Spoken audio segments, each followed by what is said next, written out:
Assalamualaikum warahmatullahi wabarakatuh.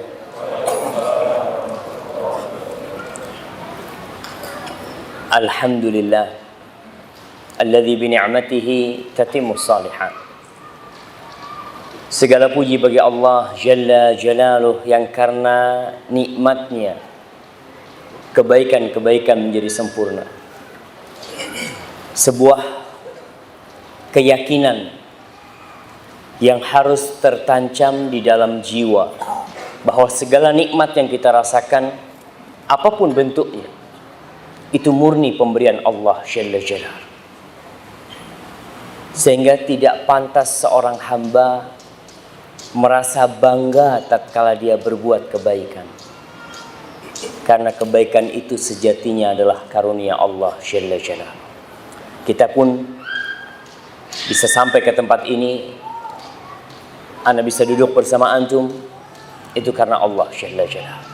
Allahumma salli wa sallim wa zid wa barik wa an'im ala hadzal nabiyil karim al-mab'uts rahmatan lil alamin sayyidina Muhammad wa ala alihi wa ashabihi ajma'in. Ya Allah, semoga salawatmu, salam berkah dan nikmatmu senantiasa kau tambahkan untuk Nabi yang mulia yang engkau utus sebagai rahmah untuk alam semesta ini, junjungan kita Nabi Muhammad sallallahu alaihi wasallam, dan untuk keluarga beliau, untuk istri-istri beliau, untuk putra-putri beliau, dan untuk seluruh sahabat Nabi dan orang-orang yang mengikuti beliau kelak sampai akhir zaman. Dan semoga kita termasuk yang berada dalam salawat-salawat tersebut. Amma ba'd. Ma'asyal ikhwa rahimakumullah. Antum masih ingat dengan perkataan seorang penyair yang mengatakan tajrir riyah bima la tashtahi sufur. Kadangkala angin bertiup tidak sesuai dengan keinginan nelayan. Ya, seperti itulah kejadiannya Anda bisa datang ke tempat ini. Anda bisa berkumpul dengan antum karena Allah Subhanahu wa taala mentakdirkannya. Beberapa hari yang lalu kita masih sibuk sholat tarawih. Kita sibuk berbuka bersama. Kita sibuk menghatamkan Al-Quranul Karim. Tapi setelah lewat satu pekan, kadangkala kenangan-kenangan itu pergi begitu saja. Tidak ada lagi sholat malam yang 11 rakaat yang biasa kita lakukan. Kadangkala dengan takbir yang dibacakan malam takbiran itu, orang udah gak ada yang sholat malam. Dia berpikir sholat tarawih itu hanya untuk Ramadan. Sehingga tatkala takbiran ada tarawih nih. Memang nggak ada tarawih di masjid, nggak ada. Tapi tetap sholat malam itu sepanjang tahun itu tetap seharusnya kita lakukan. Kita tidak meninggalkannya. Kalau nggak bisa 11 ya 9. Kalau nggak bisa 9 7, nggak bisa 7 5, nggak bisa 5 3, nggak bisa 3 1, nggak bisa 1. Ya paling enggak sholat isya berjamaah di masjid. Kata Rasul sallallahu alaihi wasallam, man shallal isya fil jamaah faka'annama qama nisfal lail. Barang siapa yang sholat isya berjamaah seakan-akan dia bangun setengah malam. Sholat setengah malam dia. Wa man shallal fajra fi jamaah faka'annama qama al-laila kullah. Barang siapa yang sholat subuh berjamaah seakan-akan dia sholat semalam suntuk. Maka kalau antum nggak bisa tuh sholat witir ya, usahakan sholat berjamaahnya tetap dijaga di masjid. Karena kadangkala ada beberapa nilai yang kurang tepat. Sholat tarawih rame, sholat duhur sepi. Padahal sholat sunnah itu lebih utamanya di rumah. Kenapa ketika sholat sunnah malah ramai masjidnya, ketika sholat berjamaah sepi? Maka usahakan tetap kita jaga nilai-nilai Ramadan. Dan malam ini kita mengkaji sebuah materi yang sebenarnya materi ini sangat ringan sekali. Dan seharusnya yang hadir itu bukan antum ketika membahas materi tersebut. Materi ini pantasnya dibahas kepada orang-orang yang tidak pernah melangkahkan kakinya ke rumah Allah SWT. Materi ini seharusnya dibahas di tempat-tempat ketika manusia lupa dengan tujuan hidup mereka.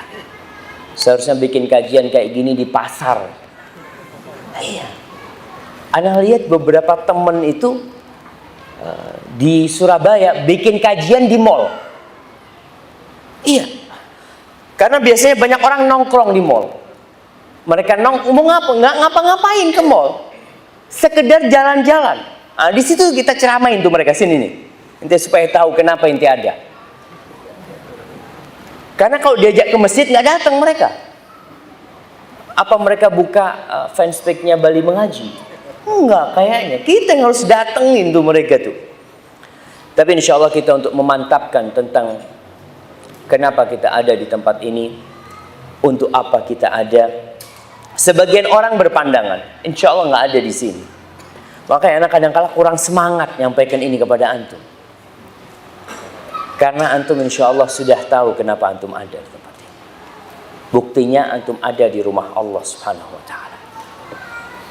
Sebagian orang berpandangan bahwa kehidupan ini hanya sebuah kebetulan. Kita ada kebetulan. Mentari terbit dari timur, ya karena kebetulan dia terbit dari timur. Tenggelam di barat pun kebetulan, nggak tenggelam dia di arah utara atau selatan. Kita punya orang tua, itu juga kebetulan.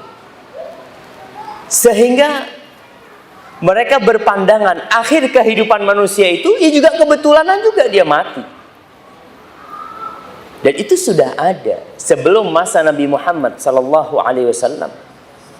Dan sampai hari ini pun ada orang yang berpandangan waqalu ma hiya illa hayatuna dunya namutu wa nahya wa ma yuhlikuna illa ad-dahr. Mereka mengatakan kehidupan ini tidak lain hanya kehidupan dunia yang kita mati, hidup. Dan yang membuat kita musnah itu adalah zaman. Mereka tidak percaya dengan adanya pencipta. Mereka hanya percaya rahim-rahim itu melahirkan.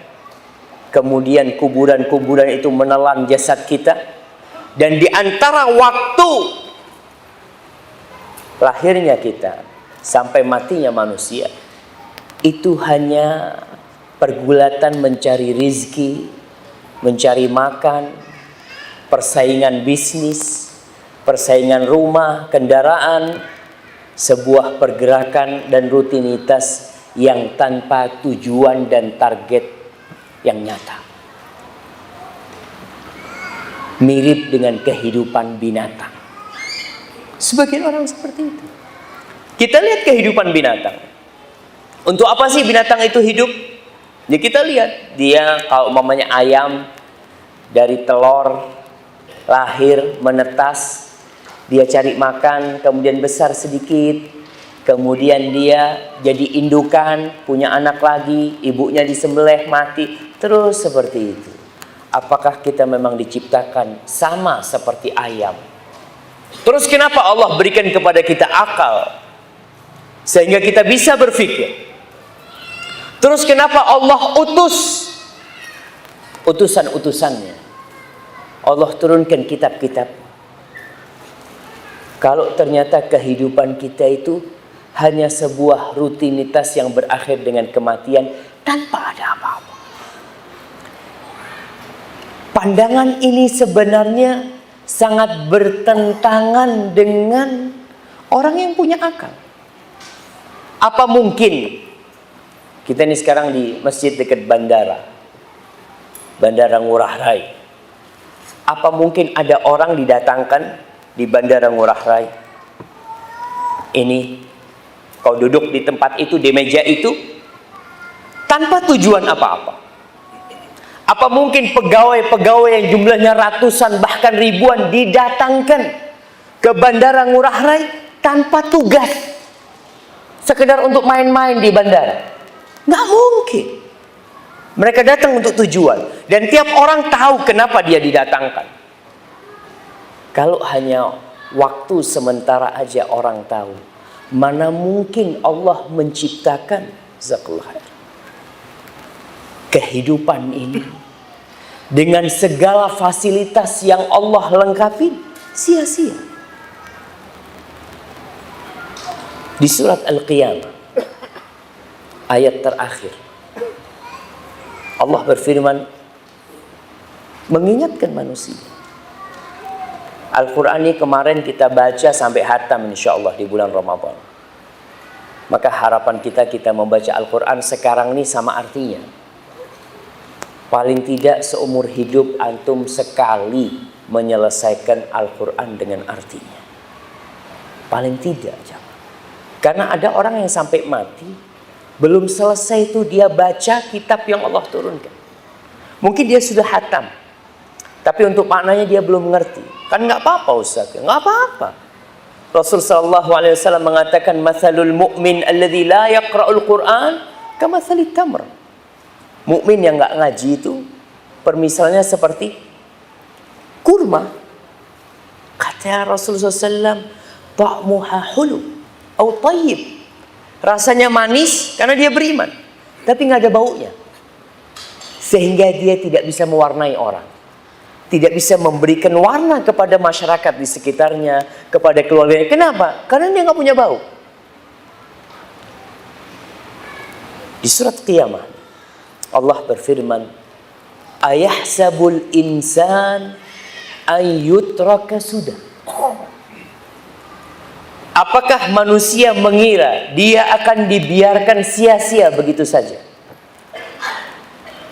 Udah diciptakan terus dibiarin, tanpa dikasih petunjuk, tanpa dikasih aturan, semau dia hidup. Diciptakan untuk mati dan tidak dibangkitkan. Apakah mungkin Allah melakukan hal itu? Coba kita berpikir. Banyak orang-orang yang menzalimi kita, umpamanya dalam kehidupan dunia ini. Terus orang itu mati sebelum mendapatkan hukuman. Ada orang-orang yang korupsi, membuat rakyat umpamanya hidup melarat. Lalu dia mati belum sempat dihukum. Ada pembunuh-pembunuh, pemerkosa-pemerkosa yang melakukan tindakan-tindakan kriminal yang dia mati sebelum sempat merasakan hukum di dunia. Terus apakah selesai? Dia mati selesai. Allah mengatakan, apakah manusia mengira mereka tidak akan dibangkitkan? Sesuatu yang mustahil. Apa buktinya? Allah katakan, alam yakun nutfatan min maniin yumna. Nih bukti kalau engkau itu akan dibangkitkan. Bukankah engkau dulu itu nggak ada? Engkau dulu itu hanya dari air mani. Subhanallah. Dari air mani yang terpancarkan, itu asal mula diri. Tsumma kana 'alaqatan fa khalaqa fasawwa. Kemudian dijadikan dari air mani. Bayangkan proses yang begitu panjang, yang begitu rumit sebenarnya, tapi kita taunya tahu-tahu lahir. Kita tahu anak itu Masya Allah. Engkau kalau tahu proses itu bagaimana kemudian dia menjadi segumpal darah. Kemudian setelah itu Allah ciptakan dia keluar jari-jari tangannya, keluar jari-jari kakinya. Kemudian Allah bikin dia punya mata, Allah bikin kita punya hidung, punya mulut. Kemudian setelah itu Allah tiupkan ruh, lalu dikeluarkan. Allah katakan faja'ala minhu zawjaini dzakara wal untha. Kemudian Allah jadikan dari air mani itu dua pasangan, lelaki dan wanita. Alaysa dzalika biqadirin ala an yuhyiyal mauta. Bala. Bukankah Allah yang bisa menciptakan kita dari tidak ada, kemudian melalui proses yang panjang, Dia lebih mampu untuk membangkitkan yang sudah mati. Orang kalau sudah mati itu dibangkitkan kembali, bahannya sudah ada. Membikin sesuatu dari nol tentunya lebih susah daripada membikin sesuatu yang sudah ada kerangkanya. Antum kalau disuruh bikin motor dari awal, dari mulai harus cari bahannya, besinya, kemudian dipanasin besinya, kemudian bikin cetakannya, terus lebih mudah mana? Antum dikasih kerangka motor, habis kebakaran dikatakan ente kembalikan asal. Lebih mudah. Maka tatkala ada orang kafir membawa tulang belulang, dia bawa tulang belulang kemudian dia patahkan di hadapan Rasul sallallahu alaihi wasallam, kemudian dilemparkan. Lalu dia mengatakan man yuhyil idhama wa hiya ramim. Siapa yang bisa menghidupkan tulang yang sudah hancur seperti ini? Kata Rasul SAW, Allah yang akan menghidupkannya. Wa yudkhilukan nar, dan memasukkan engkau ke neraka. Dan orang ini sampai mati nggak taubat. Itulah salah satu mukjizat. Rasulullah SAW dikasih wahyu sehingga dia menyampaikannya. Engkau mati kafir. Ma'asyal muslimin rahimakumullah. Maka kita akan dibangkitkan. Terus untuk apa kita ada sebenarnya? Sebelum kita melanjutkan itu, ada sebuah pelajaran berkaitan dengan membaca Al-Quranul Karim, di mana Rasul Sallallahu Alaihi Wasallam ketika membaca Al-Quranul Karim, beliau berinteraksi dengan bacaannya, tidak hanya lewat bacaan itu. Sehingga di sini dituntut seorang Muslim memahami artinya. Walaupun kalau dia sampai mati nggak paham, nggak apa-apa sebenarnya. Maksudnya nggak dosa, selama dia menjalankan kewajiban-kewajibannya. Tapi Nabi SAW, Anas bercerita, idza marra bi ayati azab, kalau lewat dengan ayat azab, Rasul sallallahu alaihi wasallam mengatakan a'udzubillah. Beliau berlindung dari azab Allah Subhanahu wa taala. Kalau lewat ayat-ayat rahmat, beliau minta dari rahmat Allah Subhanahu wa taala. Kita kadang-kala baca berapa banyak, nggak pernah minta. Ketika firman Allah, umpamanya kita baca wasari'u ila maghfiratin min rabbikum wa jannatin 'arduha as-samawati wal ardu 'iddat lil muttaqin. Kita nggak pernah minta, ya Allah, mudah-mudahan aku termasuk orang-orang yang bertakwa, masukkan aku ke surga. Nabi alaihissalam berinteraksi. Dalam sebuah hadis yang diriwayatkan oleh Abu Dawud dari Abu Musa an Musa ibn Abi Aisyah, qala kana rajulun yusalli fawqa baitihi. Dulu ada seorang yang sholat di atap rumahnya. Kenapa sholat di atap rumahnya? Wallahu a'lam. Kadangkala di dalam rumah itu pengap, rumah dulu itu pengap rumahnya, sehingga untuk sholat sulit, untuk khusyuk. Itu yang pertama. Yang kedua, bisa jadi rumahnya sempit, sehingga kalau dia sujud harus bangunin istrinya. Seperti Rasulullah SAW. Nabi SAW kalau mau sujud sholat malam, mesti beliau itu nyolek Aisyah. Karena kakinya Aisyah itu membujur gitu, rumahnya kecil, nggak cukup. Maka ini orang sholatnya di atas rumahnya. Jadi rumah orang Arab, antum kalau lihat tuh modelnya kayak Ka'bah tuh, kotak-kotak gitu. Jadi di atasnya bisa dibuat sholat. Antum jangan sholat di genteng, sholat di atas. Antum gimana mau sujud nanti kalau di genteng gitu. Ini kayak memang ada atapnya gitu, datar gitu. Kana rajulun yusalli fawqa baitihi wa kana idza qara'a, dan orang ini biasanya kalau membaca, alaysa dzalika biqadirin ala an yuhyil mauta, bukankah yang seperti itu yang menciptakan manusia dari air mani kemudian menjadikannya darah, kemudian menjadikannya dua pasangan, bukankah yang menciptakan itu mampu untuk menghidupkan yang mati? Orang ini mengatakan subhanaka fabala. Subhanak, maha suci engkau ya Allah. Iya, tentu engkau bisa ya Allah. Fasa'aluhu an dzalik. Lalu ditanya nih orang ini sahabat nih, yang ditanya sama orang-orang. Qala, kenapa kau melakukan itu? Setiap kau baca itu, kau jawabnya subhanak fabala. Apa jawab orang ini? Sami'tuhu min Rasulillah sallallahu alaihi wasallam. Aku mendengarnya dari Rasulullah sallallahu alaihi wasallam. Hadis ini disahihkan oleh Syekh Albani rahmatullah alaihi. Ada hadis yang dhaif berkaitan dengan mamanya yang membaca watini wa zaitun, alaihissallah bi ahkamil hakimin. Itu hadis dhaif. Tapi para ulama menjelaskan enggak apa-apa kita jawab, karena hadis yang umum itu menjelaskan Nabi berinteraksi dengan bacaannya. Hanya yang terjadi khilaf di antara para ulama, kalau salat wajib, apakah seorang berinteraksi dengan bacaannya ketika salat fardu? Umpamanya ketika baca sabbih isma rabbikal a'la, apakah dia berhenti mengatakan subhana rabbiyal a'la ketika salat fardu? Syekh Utsaimin rahmatullah alaihi mengatakan tidak perlu, karena tidak pernah dinukil Nabi itu kalau salat fardu sallallahu alaihi wasallam melakukan itu. Yang ada ketika sholat malam, sholat sunnah, beliau itu bacanya satu persatu kemudian berinteraksi dengan bacaannya. Hadza wallahu a'lam bishawab. Tapi para jemaah, Allah Jalla Jalaluhu di dalam Al-Qur'anul Karim seringkali menyindir manusia.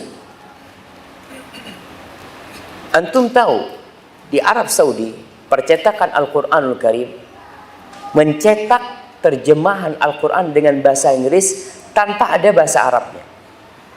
Mereka bikin sengaja itu. Dan dikirim ke Amerika. Dibagi-bagi. Salah satu yang mendapatkannya penjara-penjara itu dikasih. Dan banyak yang masuk Islam. Karena Allah seringkali menyindir kita, mengingatkan kita. Contohnya di surat Al-Mursalat, wal mursalati urfa. Allah mengatakan, alam naj'alil arda kifata ahya'aw wa amwata. Allah katakan, bukankah kami sudah menjadikan bumi ini sebagai wadah untuk manusia, yang hidup yang mati. Antum lihat, yang mati di perutnya, yang hidup di atasnya. Kemudian Allah mengingatkan, alam naj'al lahu ainain wa lisanan wa syafatain wa hadainahu najdain. Bukankah kami sudah menjadikan bagi manusia itu dua mata? Siapa yang ngasih kau mata itu? Orang tuamu? Enggak. Siapa yang ngasih? Ada pencipta yang memberikan dua mata kepadamu. Kalau kita mau urut, subhanallah jemaah, yang ada di tubuh kita ini seharusnya membuat kita semakin yakin bahwa Allah itu esa dan hanya Dia yang berhak disembah. Kita bisa ngomong, coba jemaah, antum kadang-kala melihat orang lahir sumbing, langit-langit mulutnya nggak ada. Gimana? Allah katakan kami menjadikan buat manusia lisan dan dua bibir nih. Kemudian wahadainahu najdain, kami kasih petunjuk kepada dia dua jalan. Kemudian di surat An-Naml Allah mengatakan, alam yarau anna ja'alna al-laila liyaskunu fihi wan-nahara mubsira.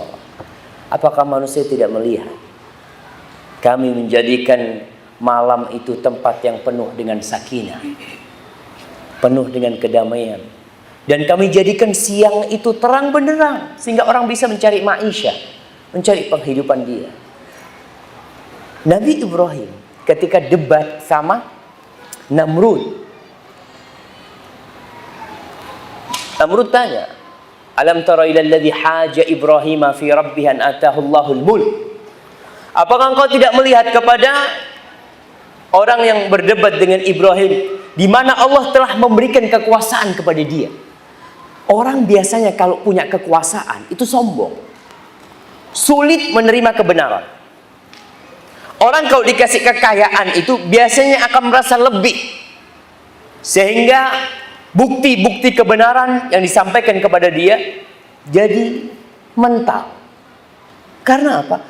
Karena dia merasa memiliki, dia merasa lebih. Apalagi kalau yang menyampaikan lebih miskin. Biasanya itu siapa? Kadang-kadang seperti itu. Allah katakan, innal insana la yatgha ar-ra'ahu istaghna. Manusia itu benar-benar melampaui batas karena merasa dirinya nggak butuh. Maka di Namrud, karena dia merasa penguasa, berdebat. Apa kata Nabi Ibrahim? Rabbi alladhi yuhyi wa yumit. Rabbku yang menghidupkan dan yang mematikan. Apa jawab Namrud? Qal ana uhyi wa umit. Aku juga menghidupkan dan mematikan, kata dia. Sama Nabi Ibrahim tidak diperpanjang debatnya. Nggak mengatakan bukan itu yang dimaksud, enggak. Ini orang udah nggak benar nih. Apa kata Nabi Ibrahim? Fa innallaha ya'ti bisyamsi minal masyriq fa'ti biha minal maghrib. Oke, kalau kau merasa sebagai Tuhan, engkau bisa menghidupkan dan mematikan. Sesungguhnya Allah itu yang mendatangkan matahari, menerbitkannya dari timur, silahkan engkau terbitkan dari barat. Silahkan. Kalau engkau merasa Tuhan, silahkan kau terbitkan dari barat. Aku mau lihat, kata Nabi Ibrahim. Fabuhital ladzi kafar. Nggak bisa jawab. Dia tuh makhluk. Semakhluk. Kadang-kadang merasa lebih dari yang lainnya, kemudian menuhankan dirinya. Seperti Fir'aun. Fir'aun mengatakan, wa hadhil anharu tajri min tahti. Kau tidak melihat di sungai-sungai mengalir dari bawahku? Emangnya Fir'aun yang mengalirkan sungai itu? Nah, dia hidup, lahir, mendapatkan sungai-sungai itu mengalir, kemudian merasa dia lebih dari yang lainnya. Ma'asyiral muslimin rahimakumullah. Di dalam Al-Quranul Karim, kembali kepada Al-Quranul Karim, dan kita harus kembali kepada Al-Quranul Karim. Nabi itu mengeluh kepada Allah karena banyak orang-orang yang menjauhi Al-Quranul Karim. Muslim tapi tidak pernah menyentuh Al-Quran. Wa qala ar-rasul ya Rabbi inna qaumi ittakhadhu hadzal qur'ana mahjura. Dan Rasul berkata, ya Rabbi, sesungguhnya kaumku ini menjadikan Al-Quran barang yang ditinggalkan sama mereka itu. Subhanallah. Allah seringkali mengingatkan manusia, kenapa kita ada? Untuk apa sebenarnya kita ada? Di surah Az-Zariyat. Az-Zariyat. Sebuah ayat yang insya Allah semuanya hafal. Buat apaan ini? Buat hadiah. Kasihkan, Masya Allah. Jamaah namu. Baik. Surat Az-Zariyat tentang penciptaan manusia dan bangsa jin. Siapa yang hafal ayatnya? Jemaah. Nah, fadhal.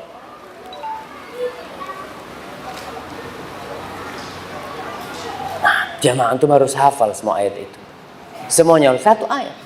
Wa ma khalaqtul jinna wal ins illa liya'budun. Coba kita baca. Wa ma khalaqtul jinna wal insa illa liya'budun. Kirim ke belakang. Masya Allah. Barakallahu fikum. Kata Allah, dan tidaklah aku ciptakan bangsa jin dan manusia kecuali untuk beribadah kepadaku. Itu bukan yang lainnya. Segala fasilitas Allah cukupi. Dari kau lahir, bahkan dari kau di perut ibumu, sampai kau mati, Allah cukupin fasilitasnya sudah. Allah udah catat tuh. Makanya ketika antum di perut ibu kan udah dicatat tuh. Rizkinya sampai kapan, engkau nanti rumahnya bakal kebakaran, nanti bakal diganti yang lebih, engkau nanti bakal menikah, semuanya udah dicatat. Tugasmu apa? Ya'budun, beribadah kepadaku. Ma uridu minhum min rizqin wa ma uridu an yut'imun. Kata Allah, aku nggak butuh mereka kerja ngasih aku rizki. Enggak. Maka itu melihat ketika orang kurban, jangan berpikir Allah butuh sama daging kurban. Jangan pernah berpikir Allah butuh dengan kucuran darah kurban lah. Maka dikatakan la yanalallah luhumuha wala dima'uha walakin yanaluhu taqwa minkum. Nggak sampai kepada Allah tuh darah sama dagingnya. Kalian yang mau motong yang besar kambingnya, darahnya lebih banyak, dagingnya lebih banyak, itu akan sampai kepada Allah? Kalla. Tidak.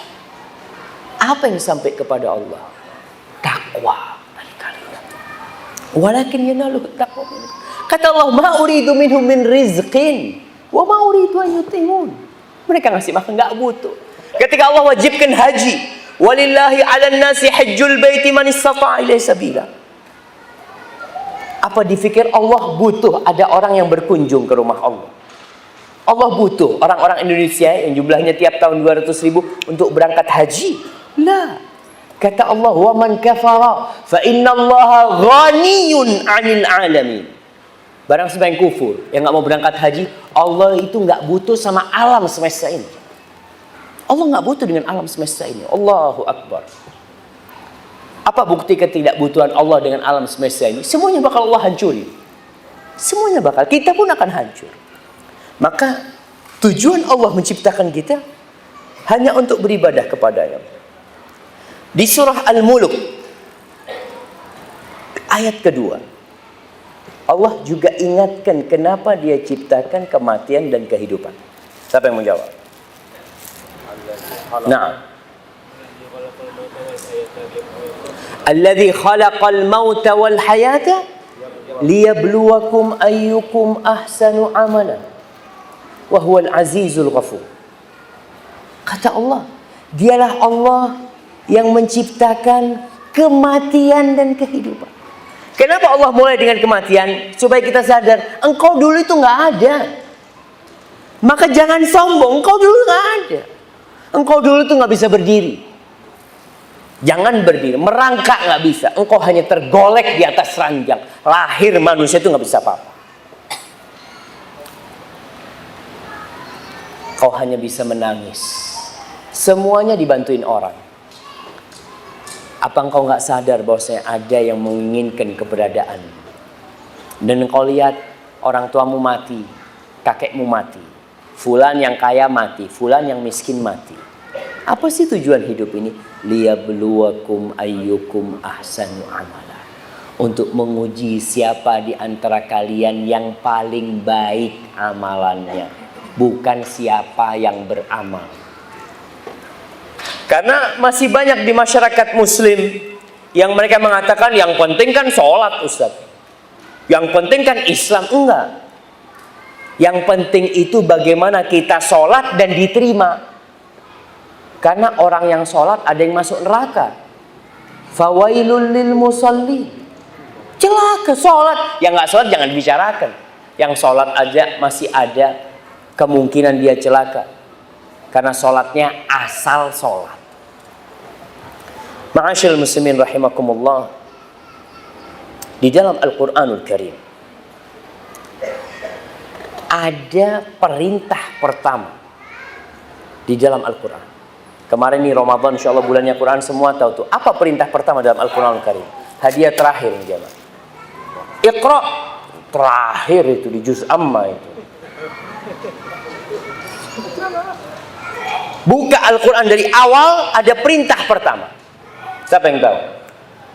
Nah, yang jauh situ. Hudan lil muttaqin, bukan perintah, itu berita. Perintah. Nah, Dzalikal kitabu la raiba fi, itu informasi. Perintah. Apa perintah itu? Laksanakan. lakukan. Nah, alladzina yu'minuna bil ghaib. Mereka orang-orang yang beriman dengan yang gaib. Itu informasi. Perintah jemaah. Perintah pertama. Masa satu masjid gak ada yang tahu? Nah, Masya Allah, barakallah. Kalau ada hadiah 3, nak kasih ke antum semua. Tapi tinggal 1 hadiah. Itu antum kalau buka di Al-Quran, awal perintah Allah itu, ya ayyuhan nasu ubudu rabbakumul ladzi khalaqakum walladzina min qablikum la'allakum tattaqun. Ini perintah yang pertama kali dalam Al-Quranul Karim. Apa yang Allah inginkan dari kita? Kadang-kala Al-Baqarah itu lewat, tapi kita belum berhenti di perintah itu. Di dalam Al-Quranul Karim, kira-kira ada 170-an panggilan-panggilan Allah. Allah kadang-kala memanggil ya ayyuhan nas, kadang-kala memanggil ya ayyuhalladzina amanu. Al-Quran hudan lil muttaqin, Al-Quran hudan linnas.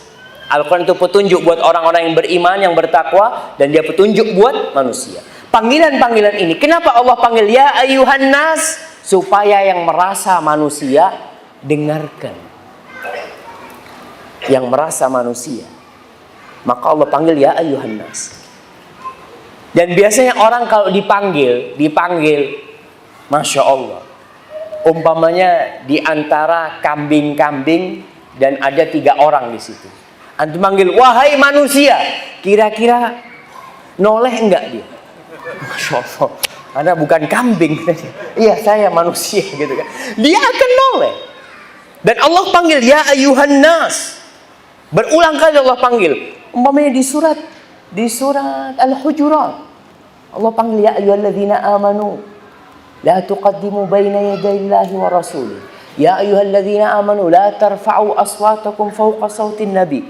Ya ayyuhalladzina amanu in ja'akum fasiqun binaba'in. Ya ayyuhalladzina amanu ijtanibu katsiran minadh-dhann. Ya ayyuhalladzina amanu la yaskhar qaumun min qaum. Terus ya ayyuhan nas inna khalaqnakum min dzakarin wa untha. Allah panggil manusia. Awes yang beriman lalu manusianya dipanggil. Di ayat di perintah pertama ini Allah katakan ya ayyuhan nas u'budu. Ini perintah yang pertama. Sembahlah, beribadahlah rabbakumul ladzi khalaqakum. Kepada siapa kau menyembah? Tidak kepada sembarangan Tuhan. Karena di muka bumi ini ketika Rasul SAW diutus dan sampai hari ini masih banyak orang-orang yang menyembah yang bukan Tuhan yang menciptakan dia. Orang-orang jahiliyah, bayangkan. Mereka itu bikin patung, terus minta tolong. Ada nama patung-patung di Arab apa? Ada Uzza, ada Lata, ada Hubal. Dan dari bodohnya orang-orang jahiliyah, ini kisahnya para sahabat. Mereka mengatakan kita benar-benar di masa jahiliyah. Kita kalau dalam perjalanan nggak bawa Tuhan, cari batu. Dapat batu dijadikan Tuhan, disembah. Dia tahu nih batu tidak menciptakan, tahu. Dia yakin, cuma untuk media, mendekatkan diri. Fa idza wajadna hajaran ahsana min dzalik ramaina. Kalau dapat batu yang lebih bagus, yang ini dibuang, yang ini Tuhannya. Nanti dapat yang lebih bagus dibuang. Pokoknya yang lebih bagus yang disembah. Kalau nggak ada batu, kadang-kadang di padang pasir itu pasir aja. Mereka dalam kondisi takut, mereka harus beribadah. Orang itu kapan sih beribadah? Biasanya kalau lagi takut. Fa in lam najid hajaran, kata mereka. Kalau kita nggak dapat batu, kita kumpulkan pasir. Pasir ditumpuk gitu. Antum tahu kalau orang mau bikin luluh buat semen, dikumpulin, lalu tengahnya dilobangin, diperahin susu. Susunya kambing, susunya onta diperahin. Tsumma tufna haulahu. Lalu kita tawaf di sekitarnya. Subhanallah. Allah katakan u'budu rabbakumul ladzi khalaqakum. Kau kalau menyembah Tuhan, Tuhan yang menciptakan kau. Bukan Tuhan-Tuhan palsu yang disembah. Mereka juga cerita, fa illam najid syai'an. Kalau kita nggak punya apa-apa, tapi kita punya kurma, kita tumpuk tuh kurma. Lalu kita berdoa. Fa idza ju'na akalna. Kalau kita lapar, kita makan kurmanya. Tuhannya dimakan. Na'udzubillah min dzalik. Dan ketika ayat ini turun, orang-orang itu tidak sadar kalau ternyata yang mereka lakukan itu bertentangan dengan akal mereka sebenarnya. Alladzi khalaqakum walladzina min qablikum. Dan yang menciptakan orang-orang sebelum kalian. Tanyakan, bapaknya ente itu siapa yang menciptakan? Apakah Hubal ini menciptakan bapaknya ente? Apakah itu 360 patung yang ada di sekitar Ka'bah ada yang turut menciptakan lalat? Allah kasih percontohan kepada mereka bahwasanya itu sesembahan-sesembahan. Kadang-kadang kan dikasih sesajen. Kata Allah, kalau ada lalat yang datang, mereka nggak bisa mengusir lalat itu. Dha'ufat talib wal matlub. Tuhan yang disembah tidak bisa mengusir lalat itu, dan lalat padahal lemah dia itu. Ma'asyil muslimin rahimakumullah. Andai kata seluruh penduduk Bali berkumpul, andai kata seluruh penduduk Indonesia berkumpul untuk menciptakan seekor lalat, wallah nggak ada yang bisa. Tapi kenapa mereka tidak menyembah Tuhannya lalat? Siapa yang menciptakan? Kalau ada yang menciptakan lalat, pantas disembah, pantas disembah. Kalau ada. Dan siapa yang menciptakan? Allah. Engkau lihat segala ciptaannya, subhanallah. Kata Allah, la'allakum tattaqun. Agar kalian bertakwa kepada Allah. Kalau kalian itu menyembah kepada selain Allah, kalian tidak akan mencapai tingkat ketakwaan. Ramadan untuk apa? La'allakum tattaqun. Surga disediakan buat siapa? U'iddat lil muttaqin. Disediakan untuk orang-orang yang bertakwa. Maka keberadaan kita di muka bumi ini adalah untuk mengabdi kepada Allah. Ma'asyiral muslimin rahimakumullah.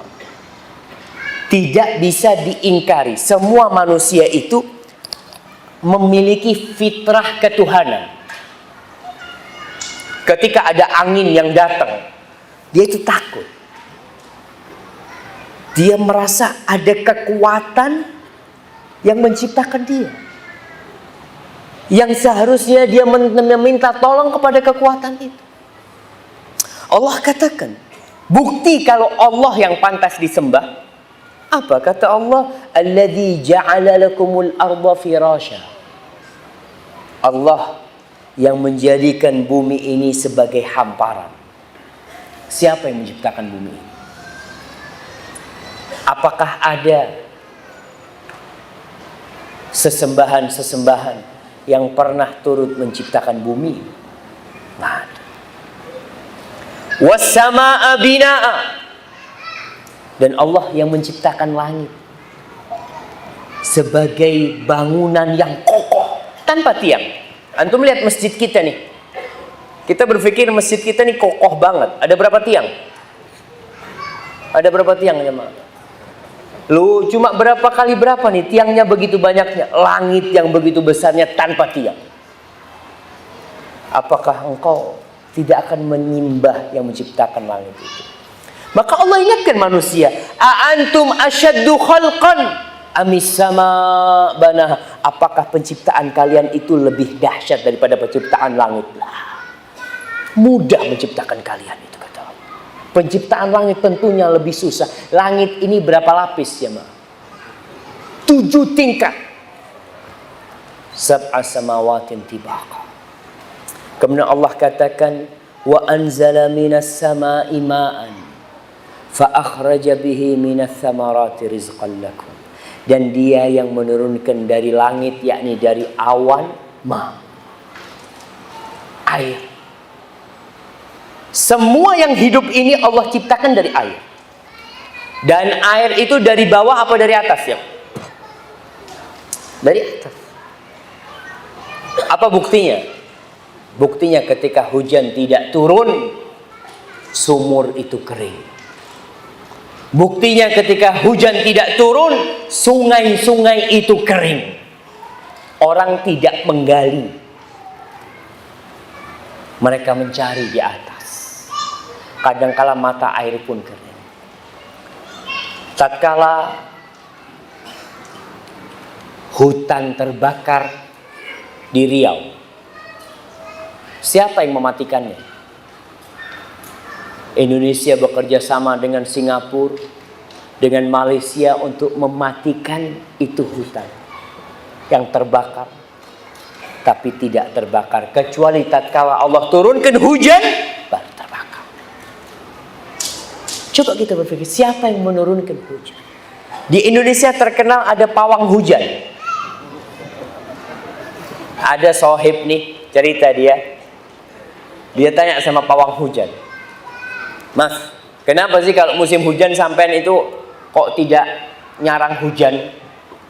Apa kata dia? "Ya, kalau musim hujan jelas turun hujannya," katanya.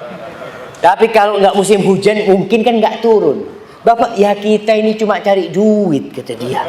Nggak bisa pawang hujan itu nolak hujan, datangkan hujan, nggak ada. Maka di sini seorang hamba harus yakin kepada pencipta langit dan bumi yang menurunkan hujan. Dan di Indonesia tauhid hamba itu mulai digeser sedikit demi sedikit dengan tayangan-tayangan di televisi. Pernah main layangan ya, Pak? Layangan. Nah, subhanallah, kita nggak sadar dulu kalau kita telah berbuat syirik. Kita dari sohib-sohib waktu SD kalau main layangan nggak ada angin itu, kita meminta kepada siapa? Bersiul. Angin. Dia jemaah. Nggak minta sama Allah jemaah. Ini termasuk perbuatan yang seharusnya diluruskan. Padahal kau tahu yang menciptakan itu Allah Jalla Jalaluh, kemudian kau meminta kepada selain Allah Subhanahu wa taala. Maka Allah katakan, "Fala taj'alu lillahi andadan wa antum ta'lamun." Jangan kalian ini menjadikan bagi Allah tandingan-tandingan, sekutu-sekutu, sedangkan engkau tahu kalau mereka itu tidak menciptakan dirimu. Siapa yang nggak tahu? Apakah ada orang kafir yang meyakini kalau yang menciptakan dirinya itu adalah patung-patung seperti Hubal, seperti Lata? Mereka tidak. Terus kenapa mereka meminta kepada Lata, Hubal dan Uzza? Apa kata mereka? "Ma na'buduhum illa liyuqarribuna ilallahi zulfa." Kata mereka, kita tidak menyembah mereka, melainkan sekedar untuk mendekatkan diri kepada Allah Subhanahu wa taala. Jadi sebagai perantara buat mereka. Padahal Allah tidak butuh perantara. Kita ketika sholat apa yang kita katakan? Iyyaka, ka, hanya kepadamu. Na'bud wa iyyaka nasta'in. Maka ma'asyiral muslimin rahimakumullah, kita ada untuk mentauhidkan Allah. Segala fasilitas yang Allah berikan kelak akan kita pertanggungjawabkan. Kembali kepada masa depan anak-anak kita. Hati-hati dengan tayangan-tayangan di televisi. Ada sebuah tayangan di televisi yang suka ditonton anak-anak ya. Apa namanya? Avatar. Apa? Al-Fatar apa? Hah? Avatar. Yang anak kecil bisa nguasain angin, nguasain. Nah, subhanallah jamaah. Itu mengajarkan kesyirikan.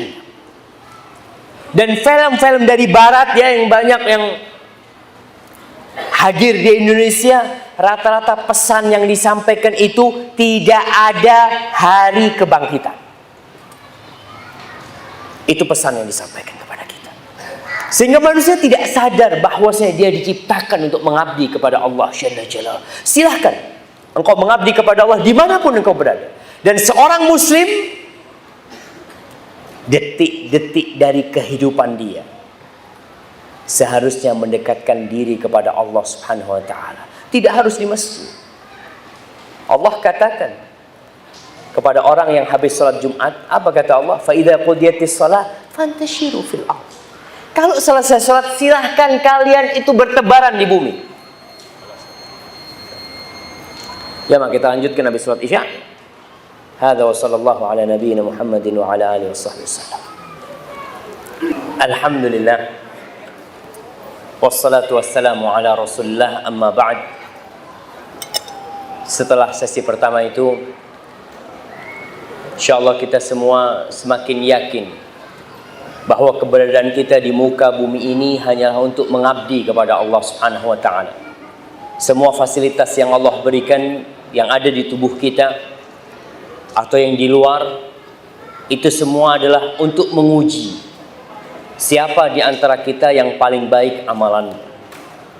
Allah berfirman di surat Al-Kahf, "Inna ja'alna ma 'alal ardi zinatan laha linabluwahum ayyuhum ahsanu amala." Kata Allah, kami menjadikan semua yang ada di muka bumi ini sebagai perhiasan. Perhiasan itu biasanya menggoda, membuat orang lupa dan lalai dengan perhiasan itu, sehingga dia lupa dengan tujuan hidup yang sebenarnya. Kata Allah, kami jadikan perhiasan di muka bumi itu untuk menguji siapa di antara mereka yang paling baik amalannya. Dan semua perhiasan yang ada ini bakal Allah hancurkan. Ketika masa ujian itu selesai, kata Allah Jalla Jalaluhu, wa inna la ja'iluna ma 'alaiha sa'idan juruza. Dan kami akan menjadikan semua yang ada di muka bumi ini, semuanya Allah akan jadikan menjadi pasir atau debu yang berterbangan. Orang-orang kafir pernah bertanya kepada Rasulullah SAW, nanti bagaimana dengan gunung-gunung? Apakah juga akan hancur? Mereka mengatakan, wa yas'alunaka 'anil jibal faqul yansifuha rabbi nasfa fayadharuha qa'an safsafa la tara fiha 'iwajan wala amta. Mereka bertanya, bagaimana dengan gunung-gunung nanti? Kata Allah, katakan kepada mereka, gunung-gunung itu akan Allah hancurkan rata sama tanah. Nggak ada orang pernah punya rumah di sini dulu, rumah ana dulu di sini perusahaan, nggak ada. Semuanya akan rata dan hilang tanda-tanda itu semua. Para jamaah, ingat kita adalah hamba Allah Subhanahu wa taala. Apapun pekerjaan kita, jangan lupa kalau kita hamba Allah. Allah menjadikan ujian terberat manusia itu nafsunya dan iblis yang sudah bersumpah kepada Allah kalau dia akan mencari sohib sebanyak-banyaknya ke dalam api neraka. Tidak sedikit di antara umat manusia yang lupa tujuan hidup dia, sehingga kerjanya dari pagi sampai siang, dari siang sampai malam hanya untuk perut dan yang di bawah perut. Itu aja yang dicari. Sehingga tatkala datang kematian, dia belum mempersiapkan diri untuk hal itu. Tapi kita melihat dalam kehidupan dunia ini, pekerjaan manusia beda-beda, rizkinya beda-beda, kedudukannya beda-beda. Bagaimana kita mengabdi kepada Allah dalam segala kondisi? Yang jadi dokter, ia mengabdi kepada Allah dengan profesi dia sebagai dokter. Yang menjadi polisi, ia mengabdi kepada Allah dalam posisi dia sebagai polisi. Karena tetap dia polisi itu di dunia. Hubungan dia dengan pemerintah, dia sebagai polisi. Tapi di hadapan Allah, dia adalah budak Allah Subhanahu wa ta'ala. Seorang presiden yang jadi presiden, dia mengabdi kepada Allah di posisi dia sebagai presiden. Karena presiden itu juga budak Allah Subhanahu wa ta'ala. Siapapun orangnya, apapun jabatannya, dia budak Allah Subhanahu wa taala. Dan kita harus mengabdi kepada Allah. Tidak perlu antum iri. Umpamanya seorang iri sama dokter, enak ya jadi dokter. Ya enak, banyak fulusnya.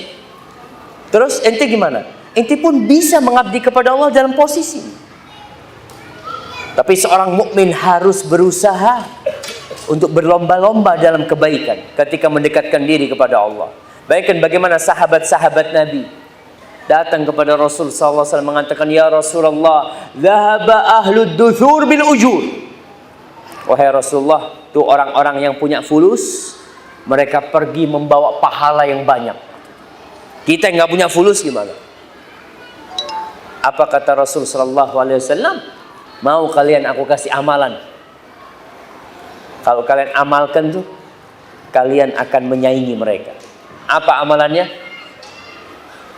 Bertasbih, bertahmid, bertahlil. Setiap selesai sholat kita membaca itu 33 atau 34 kali. Kemudian secara umum kita bertahlil. Kata mereka, senang nih sahabat-sahabat karena punya amalan yang bisa menyaingi amalan orang yang punya duit. Apakah orang-orang Ansor kemudian mencukupkan diri? Sudahlah, kita pahala dari sedekah. Enggak. Mereka terus beramal. Sehingga sahabat-sahabat muhajirin datang lagi kepada Rasulullah SAW. Ya Rasulullah, ini orang-orang Ansor nih ikut-ikutan ngamalkan amalan kita. Kata Rasulullah SAW, "Dzalika fadlullah yu'tihi man yasha." Itu kemuliaan dari Allah Subhanahu wa taala. Allah berikan kepada siapa yang Allah kehendaki. Ada sebuah hadis. Ini hadis sebagai penutup kajian kita. Seorang mukmin dimanapun dia berada, dia harus bisa mewarnai. Ada di bandara, dia menjadikan bandara itu jadi indah bercahaya. Dia ada di perusahaan, di tempat itu dia berusaha untuk menyinari perusahaan itu dengan cahaya-cahaya iman dan Islam. Tidak perlu dengki kepada atasan. Rasul sallallahu alaihi wasallam mengatakan, "Ta'isa 'abdud dinar. Ta'isa 'abdud dirham." Kata Nabi, celaka orang yang menghamba kepada duit. Duit yang dia cari, emas. Celaka orang yang menghamba kepada dirham. Wa 'abdul khamis, khamisah. Orang ada yang menghamba kepada pakaian. Biasanya ini ibu-ibu nih. Pakaian terus sampai lemarinya itu tambah lagi. Hidupnya ada model baru beli terus. Yang dipikirkan hanya pakaian buat dia. Celaka tuh kata Rasulullah SAW. In u'tiya radi. Nih hamba kalau dikasih sama Allah ridho. Wa in lam yu'ta sakhit. Tapi kalau dia nggak dikasih dia murka. Ada orang-orang seperti itu. Ketika rezekinya lancar, Masya Allah, Alhamdulillah. Ketika nggak dikasih, dia murka kepada Allah Subhanahu Wa Taala. Wantakas. Akhirnya dia berpaling. Yang dulunya biasa ke masjid, gara-gara rezekinya sempit nggak ke masjid. Yang dulunya ikut kajian, gara-gara punya masalah, dia tidak lagi ikut kajian. Itu hamba, yang orang yang menghamba kepada benda seperti itu. Wa idza syika falan taqash. Kata Rasulullah SAW, mudah-mudahan kalau dia kemasukan duri, mudah-mudahan nggak bisa keluar tuh durinya, kata Rasulullah. Rasul doakan keburukan buat orang itu. Tuba. Terus siapa hamba yang baik itu? Hamba Allah yang dicintai Allah itu siapa? Apakah yang kaya? Apakah yang pejabat yang bisa menolong orang banyak mungkin dengan jabatannya? Kata Rasulullah SAW, tuba li abdin akhidin bi anani farasihi. Sebuah kebaikan buat hamba yang memegang tali kendali kudanya fi sabilillah, di jalan Allah Subhanahu wa taala. Ash'ath ra'suhu mughabbaratin qadama. Rambutnya udah kusut, kakinya udah berdebu, In kana fil hirasah, kana fil hirasah. Kalau dia dikasih tugas di penjagaan, ya dia melaksanakan tugasnya di penjagaan itu. Wa in kana fis saqah, kana fis saqah. Kalau dia dapat bagian di belakang, jagain di belakang, barisan belakang, dia di bagian belakang. Dia tidak pernah murka kepada Allah Subhanahu wa taala. Tapi dia melaksanakan tugas dimanapun dia berada. Ini sta'dzan lam yu'dzan. Orang ini kalau minta izin nggak dikasih izin. Dari rendahannya itu orang. Wa in syafa'a lam yushfa'. Kalau dia minta tolong buat orang lain nggak diterima permintaan pertolongan dia itu. Ini yang baik. Maka antum dimanapun berada, jangan sampai rebutan untuk menjadi yang ada di depan. Rebutan untuk sebagai pembawa acara. Rebutan untuk megang kamera umpamanya. Rebutan jadi ketua yayasan. Rebutan jadi bendahara, rebutan, subhanallah. Dimanapun engkau berada, sudah terima takdir. Laksanakan tugasmu. Karena di sini pun engkau menjadi hamba Allah Subhanahu wa taala. Aku jadi hamba Allah di sini. Kalau memang tugasku ini, terima. Kadang-kala ada yang mendapatkan posisi yang tidak pernah kena kamera. Selama hidupnya dia, ya Allah Ustaz, ana ini Ustaz 20 tahun adanya di belakang kamera terus. Kapan ana ada di depan kamera? Ente itu yang ada di belakang kamera, alhamdulillah. Kalau nggak ada ente, nggak kelihatan tuh ustadznya. Pahala dia begitu besarnya jemaah. Subhanallah. Maka dimanapun kau berada, tunjukkan kalau kau hamba Allah. Dan ingat, apapun posisimu, jabatanmu sebagai hamba Allah lebih tinggi daripada posisimu dan jabatan. Karena ada orang-orang yang lupa bahwa dia budaknya Allah. Karena dia berada di dalam posisi yang begitu besarnya, kemudian tidak lagi taat kepada Allah Subhanahu wa taala. Ma'asyiral muslimin rahimakumullah. Sampai kapan kita menjadi budak Allah? Sampai kapan kita begini nih Ustaz? Capek kayak gini sampai kapan? Apa kata Allah? Wa'bud rabbaka hatta ya'tiyakal yaqin. Terus engkau beribadah kepada Allah, kepada Rabbmu sampai kematian datang menyebut. Jangan pernah merasa bangga dengan amal kebajikan. Karena setan tidak pernah berhenti menggodain kita. Setan tuh godain kita dari dua cara. Dari syahwat dan syubhat. Kalau orang ini suka dengan syahwat, maka maka setan memalingkan dia kepada mengikuti syahwatnya. Tapi kalau orang ini ahli agama, maka setan nggak mampan kalau dia mengajak orang ini berzina, mengajak orang ini minum khamar. Enggak, orang ini sukanya ke masjid. Ya sudah, maka setan akan menggoda orang itu lewat syubhat, sehingga akan teracuni pemikiran-pemikiran yang tidak benar dalam beribadah. Ada yang beribadah berlebih-lebihan. Seperti ingat 3 sahabat. Yang satu mengatakan, aku akan puasa terus, tidak akan berbuka. Menurut pikiran kita baik. Bagus apa nggak bagus ya, Mak? Orang puasa terus bagus. Yang satu mau sholat malam, tidak mau tidur. Dia mau sholat mendekatkan diri kepada Allah. Yang satu lagi maunya beribadah selama hidupnya, tidak menikah. Kalau secara akal pikiran kita bagus, tapi secara syariat ternyata kata Rasul sallallahu alaihi wasallam, "Ama wallahi inni akhsyakum lillahi wa atqakum." Tahu kalian nih, aku nih adalah orang yang paling bertakwa kepada Allah, yang paling takut kepada Allah di antara kalian semua. Aku puasa dan aku berbuka. Aku sholat malam dan aku tidur. Dan aku menikah dengan wanita. Faman raghiba an sunnati falaysa minni. Barang siapa yang benci dengan sunnahku, maka bukan dari golonganku. Kembali kepada beribadah yang berlebih-lebihan. Akhirnya muncul kelompok-kelompok dalam Islam ini yang mengklaim dirinya adalah paling benar. Bahkan mereka mengkafirkan semua yang tidak ikut kelompok mereka. Seperti ISIS mungkin sekarang yang kita lihat ya.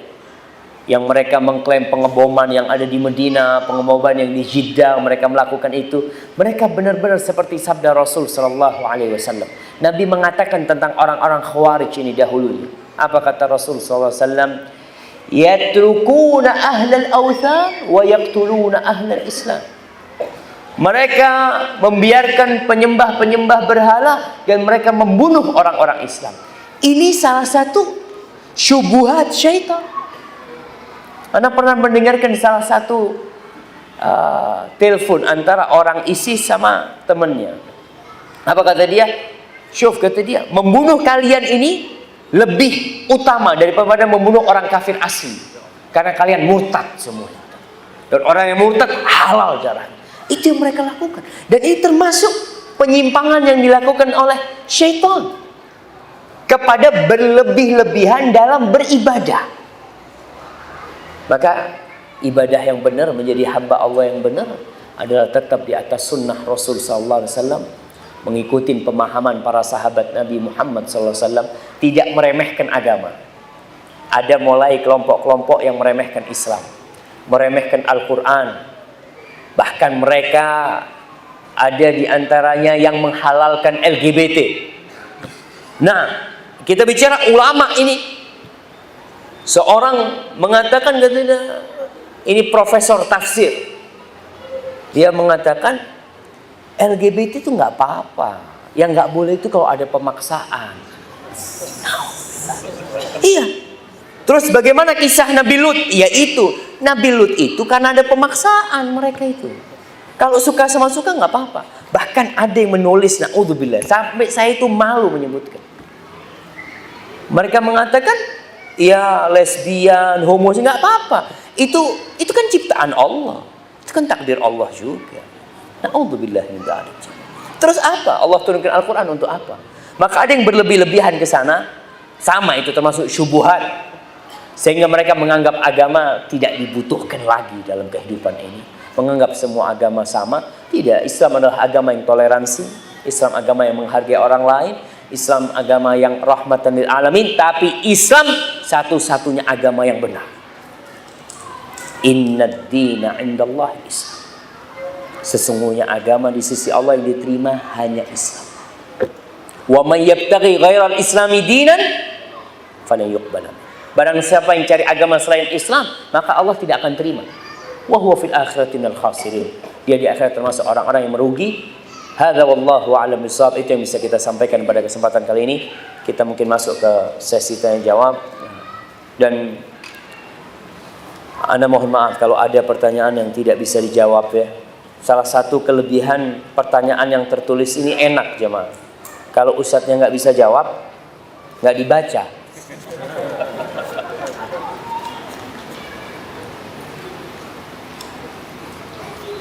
Nah, saya ingin bertanya, bagaimana cara kita beribadah agar diterima oleh Allah SWT?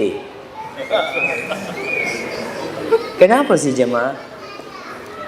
Ada orang yang masih menyingkat pujian buat Allah Subhanahu wa ta'ala. Mungkin enggak orang mengatakan, ya YTH Ustadz Syafiq. YTH. Enggak. Memang sekarang ini alhamdulillah sarana sudah mudah menulis. Subhanahu wa ta'ala. Subhanahu wa ta'ala itu akan kita dapatkan di catatan timbangan kebaikan kita. Di rapot kita nanti kita akan dapetin.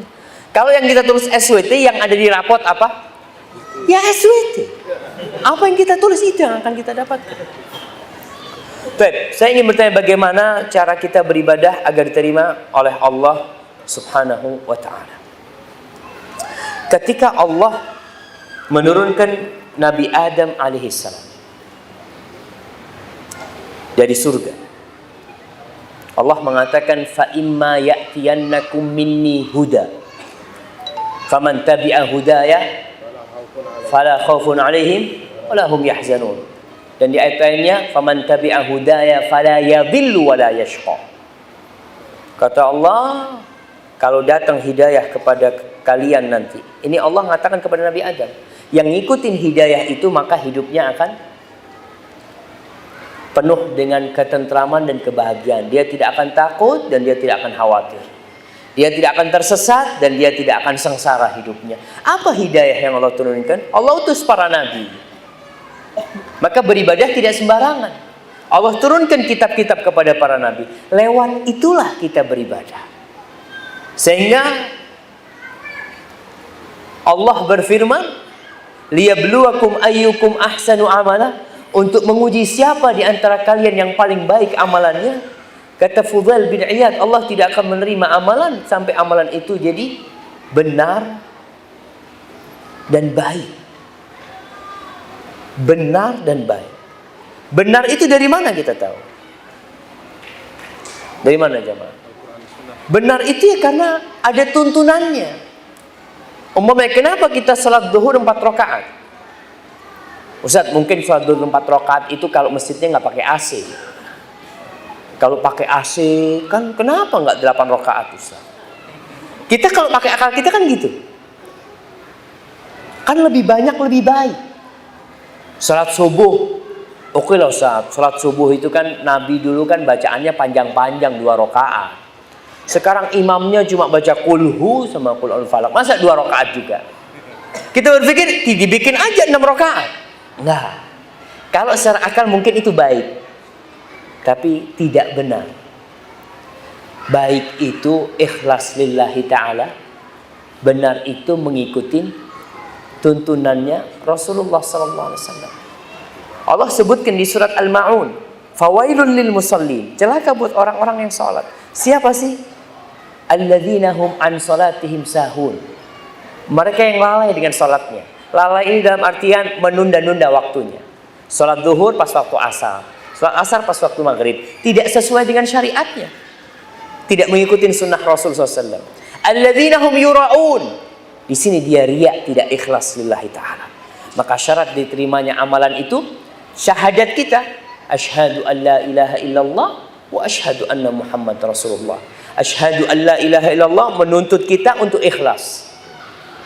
Engkau kan bersaksi bahwa tiada yang berhak disembah kecuali Allah. Ya udah, kenapa kau beribadah untuk yang lainnya? Itu ikhlas. Syarat yang kedua sesuai dengan sunnah Rasulullah SAW. Kenapa? Karena engkau bersaksi asyhadu anna Muhammadan Rasulullah sallallahu alaihi wasallam. Hadza wallahu a'lam bissawab. Dalam melaksanakan salat, bagaimana caranya agar kita bisa khusyuk dalam mengerjakannya? Masya Allah, ini pertanyaan yang sangat sulit ya, Ma. Karena khusyuk dalam salat itu sesuatu yang sangat mahal sekali. Kalau kita bicara teori, ya bicara teori. Kalau menjelaskan agar kita salat khusyuk itu ada pemanasan salatnya. Qobliyah. Orang kalau qobliyah kan mulai itu dia. Tapi kadang-kala kita mau salat wajib masih ngobrol sama sohib. Ente tadi naik apa? Naik motor. Yang mana? Ini imam sudah Allahu Akbar. Salat dulu. Allahu Akbar. Mau gimana mau khusyuk ini? Baru. Kalau jual susah memang. Maka kita harus persiapkan adanya pemanasan tadi. Salat sunnah itu termasuk yang menggiring kita untuk lebih khusyuk. Kemudian memahami apa yang dibaca. Kalau kita tidak paham dengan yang kita baca, ya kadang-kala tetap khusyuk. Ada orang-orang yang sholat di Masjid Nabawi ya, kadang-kala imamnya nangis, ya nangis. Insya Allah. Habis sholat ditanya sama sahibnya, ente kenapa ente nangis? Nggak tahu, imamnya nangis itu juga enak anak nangis. Kan ada orang-orang yang terharu ya, dia itu nangis karena terharu aja dia, bukan karena khusyuk. Imamnya khusyuk, dia bukan karena khusyuk. Jadi kadang-kala memahami artinya itu membuat kita lebih khusyuk. Membuat kita lebih khusyuk. Kemudian bacaannya. Rasul sallallahu alaihi wasallam bacaan rukuknya, bacaan sujudnya, bacaan iftitahnya itu beragam. Tidak satu. Bervariasi. Kalau mau menyebut itu salah satu yang menyebabkan kita lebih khusyuk. Kenapa? Karena kita akan mengingat-ingat. Kita nih, anak mau baca yang ini. Umpamanya ketika sujud, Allahumma laka sajadtu. Apa terus ya? Karena dia baru ngafalin nih. Tapi kalau subhana rabbiyal a'la, Dia sambil mikir sepedanya subhanarabbil a'la, lewat dia kayak gitu. Tapi kalau ada sesuatu yang, tapi jangan sampai itu bikin-bikin gitu, bukan. Sunnah-sunnah Rasul kita amalkan. Terus bacaan suratnya. Kalau antum punya surat-surat baru, itu menyebabkan antum lebih khusyuk. Hafalan baru ya umpamanya. Antum mau hafalnya kulhu. Tahu-tahu hari itu antum pagi ngafalin wadduha. Antum Allahu Akbar itu wadduha. Wadduha. Apa? Itu tapi itu menyebabkan antum mengingat, hadir dalam salatnya. Tapi kalau antum sudah hafal, antum sampai tasyahud akhir itu, coba tanya habis tasyahud, tadi ente rakaat pertama kedua baca surat apa? Surat apa ya? Kadang-kadang dia lupa. Karena sudah menjadi rutinitas buat dia. Maka dengan bacaan-bacaan yang baru itu membantu kita untuk khusyuk. Kemudian hadirkan kebesaran Allah Subhanahu wa taala. Rasul SAW mengatakan, "Idza shalla ahadukum fala yabsuq baina yadayhi." Apabila orang salat enggak boleh dia meludah di depannya, wala an yamini, di kanannya enggak boleh meludah. Kenapa? Fa innama huwa yunaji rabbah. Dia itu sedang bermunajat kepada Rabbnya. Di sini dia menghadirkan ketika dia mengatakan iyyaka na'budu wa iyyaka nasta'in. Banyak beban hidup yang antum tumpahkan di iyyaka wa iyyaka nasta'in. Sama engkau ya Allah, aku cuma minta tolong ya Allah. Mau minta tolong sama siapa lagi? Maka itu insya Allah akan membuat kita lebih khusyuk ya. Kemudian sholat berjamaah ke masjid itu termasuk yang membantu khusyuk buat para lelaki. Ketika dia datang dari rumahnya, itu dunia dia taruh itu. Tapi kalau untuk sholat di rumah, kadang-kala Allahu Akbar, ting dong, ya Allah, siapa ini datang? Itu baru sholli sudah. Baik, barakallahu fikum. Dan saya mau bertanya, apakah boleh kita sholat di suatu ruangan, di ruangan itu terdapat patung sebagai sesembahan? Nggak boleh. Makanya para ulama menjelaskan apakah boleh orang sholat di gereja. Dulu itu kan umat Islam ketika mereka menaklukkan negeri-negeri Nasoro, mereka sampai ke Palestina, itu nggak mau Umar bin Khattab. Ketika disuruh sholat di gereja, ada gereja kuno di situ, malah Umar sholat di luarnya. Ketika tidak ada tempat, gimana Ustaz? Nggak ada tempat, kecuali itu yang disediakan untuk sholat Jumat umpamanya. Ini di negeri non-muslim, umat Islam mau sholat Jumat. Maka sebenarnya ulama mengatakan ditutup semua patung-patung itu. Harus ditutup. Tapi lebih baik cari tempat lain macam mana. Hadza wallahu a'lam bishawab.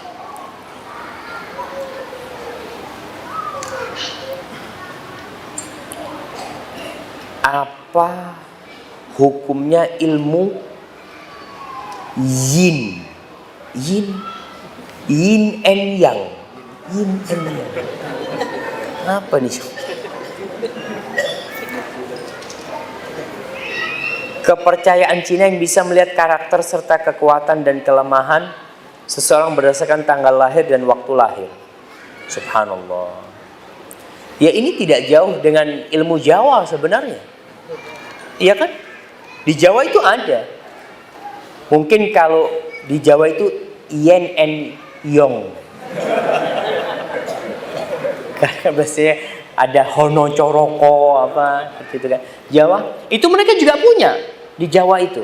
Mereka ketika orang mau kawin itu kan dilihat tanggal lahirnya, kemudian dilihat pula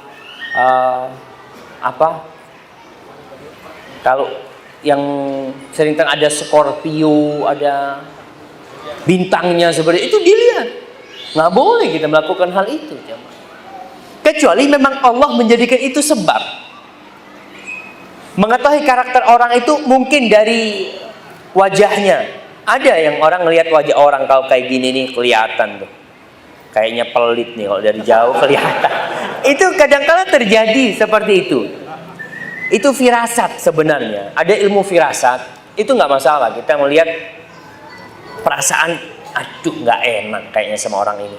Kadang-kala kita mau bisnis sama orang. Ngelihat dari jauh, kayaknya gagalin aja udah. Iya. Firasat itu udah nggak enak. Bukan karena tanggal lahirnya. Apa orang kalau mau bisnis ditanya, itu tanggal lahirnya berapa? Enggak. Seperti itu. Wallahu a'lam bishawab, itu yang Anda ketahui. Jadi nggak ada ilmu yang seperti itu. Itu bukan dari Islam. Dan Islam tidak mengajarkan yang seperti itu. Apalagi kalau untuk mengetahui karakter seorang, ya kita bisa kirim orang mempelajarinya dari akhlak dia, dari perilaku dia. Tapi kalau dari tanggal lahir, wallahu a'lam bishawab.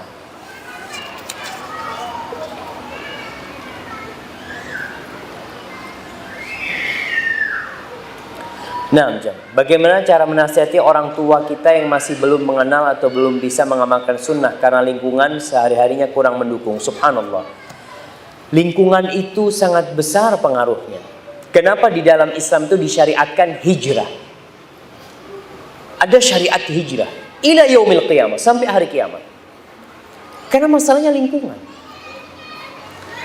Ketika Rasul sallallahu alaihi wasallam menyuruh para sahabatnya hijrah ke Habasyah dari Mekah, karena di Mekah nggak kondusif. Habasyah juga negeri kafir, tapi lebih ringan. Godaan untuk agama mereka lebih ringan, tapi ternyata tetap pengaruhnya besar. Ada sahabat Nabi yang murtad. Istrinya siapa?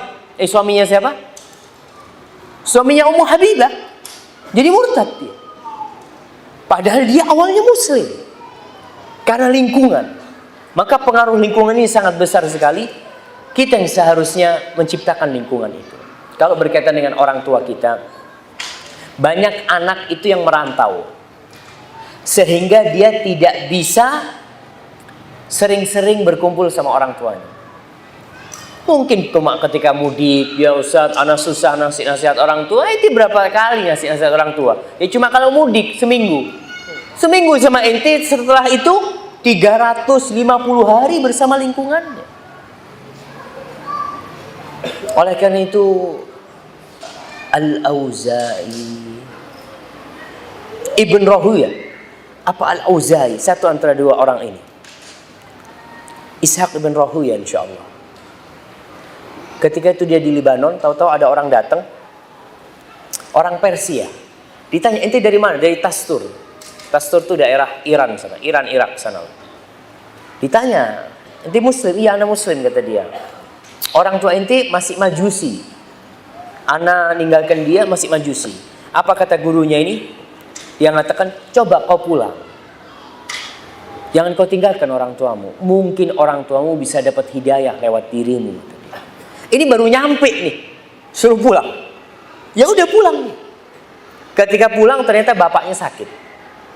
Dia rawat bapaknya. Bapaknya bingung melihat anaknya berbakti sama dia. Padahal beda agama. Itulah Islam. Islam ini Allahu Akbar. Walaupun kafir orang tuanya, Allah mengatakan wasahibhuma fid dunya ma'rufa. Tetap engkau harus menemani keduanya dengan cara yang ma'ruf dalam kehidupan dunia ini. Walaupun orang tuamu kafir. Memaksamu untuk keluar dari Islam. Ini udah jahat nih orang tuanya. Jangan taat.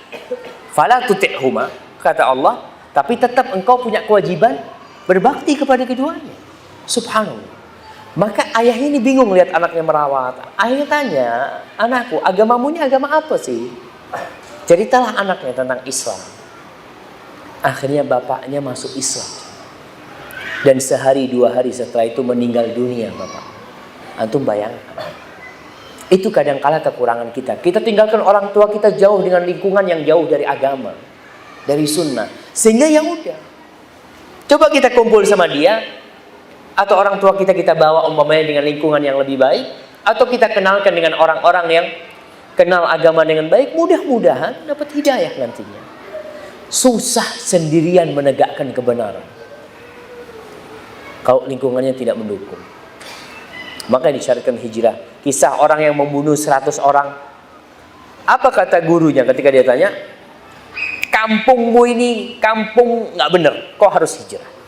Kalau ingin benar. Hadza wallahu a'lam bishawab. Nah. Baik.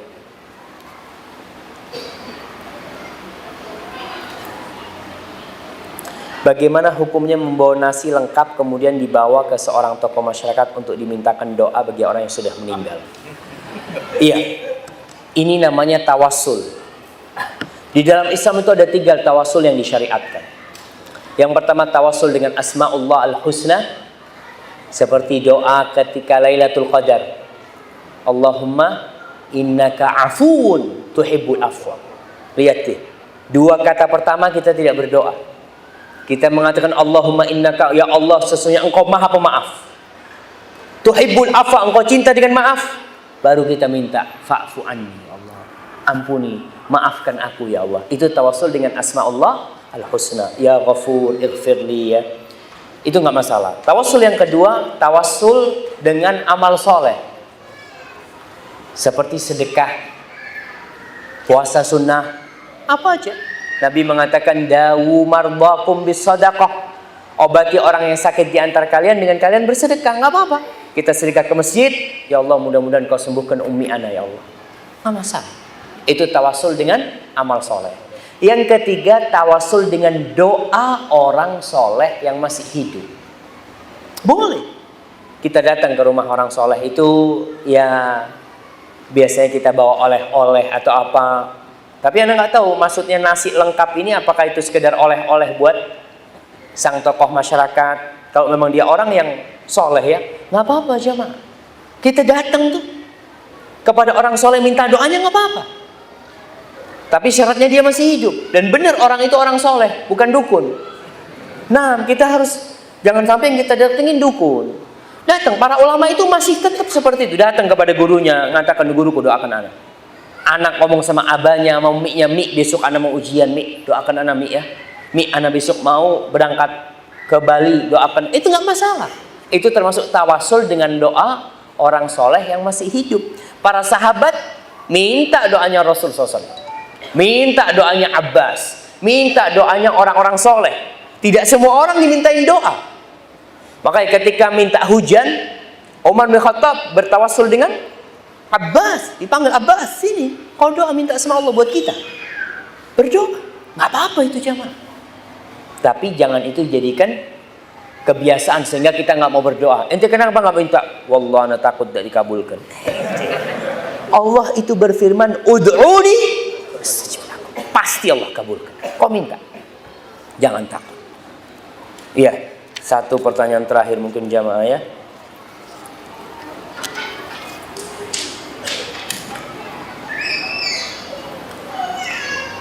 Nah, Ustaz, dulu saya kerja di tempat riba.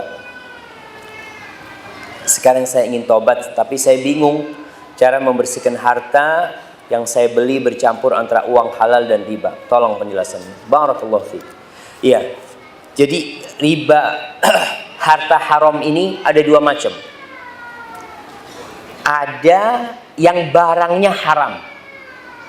Ada yang cara mendapatkannya haram. Barangnya haram itu seperti barang curian. Kita nyuri sampai mati itu barang haram milik orang. Bagaimana dengan yang dulu kita mendapatkannya dengan cara yang haram? Kita udah tobat nih. Mau dikembalikan ke siapa? Nggak bisa dikembalikan ke siapa-siapa. Memang itu bukan barangnya orang. Itu bukan barangnya orang. Hanya caranya dia. Ya. Tapi kalau umpamanya itu milik orang jelas. Seperti riba. Orang umpamanya menganakkan uang, membungakan uang, meribakan 1 juta, dia tahu nih kelebihannya punya orang, dia balikin.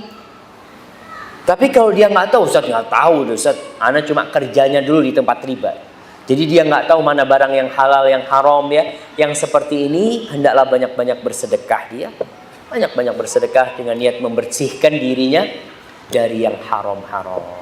Karena nggak tahu barang yang haram itu yang mana. Kalau tahu ya itu kita berikan. Tapi kalau sudah bercampur ya banyak-banyak bersedekah dan bertobat kepada Allah Subhanahu wa taala. Allah itu cinta dengan orang-orang yang kembali kepada Allah. Hadza wallahu a'lam bishawab. Apabila yang saya sampaikan benar itu dari Allah Subhanahu wa taala. Kalau ada yang salah dan kurang berkenan itu dari diri saya sendiri. Allah dan Rasulnya terbebaskan dari kesalahan itu. Subhanakallahumma bihamdika asyhadu an la ilaha illa anta astaghfiruka wa atubu ilaik. Assalamualaikum warahmatullahi wabarakatuh.